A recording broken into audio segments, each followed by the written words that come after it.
உங்களுக்கு சொல்றேன், தம் சகோதரனிடத்தில் கோபம் கொள்கிறவன் தண்டனை தீர்ப்புக்கு ஆளாவான்.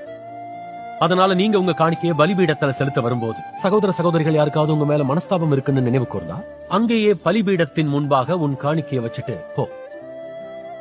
முதல்ல அவர்கிட்ட சமாதானமாகுங்க. அதுக்கு பிறகு உங்க காணிக்கையை செலுத்துங்க. கண்ணுக்கு கண் பல்லுக்கு பல்லுன்னு கூறப்பட்டிருப்பத நீங்க கேள்விப்பட்டிருப்பீங்க. ஆனா நான் உங்களுக்கு சொல்றேன், தீமை செய்கிறவரை எதிர்க்க வேண்டாம். மாறாக உங்களை வலது கண்ணத்துல அறைபவருக்கு உங்க மறு கண்ணத்தையும் நீங்க திருப்பி காட்டுங்க. ஒருவர் உங்களுக்கு எதிராக வழக்காடி உங்க வஸ்திரத்தை எடுத்துக்க விரும்பினா உங்க மேலுடையையும் அவர் எடுத்துக்க விட்டுங்க. உனக்கு அடுத்தவனை சிநேகித்து உன் சத்ருவை பகைப்பாயாகன்னு சொல்லப்பட்டதை கேள்விப்பட்டிருக்கீங்க.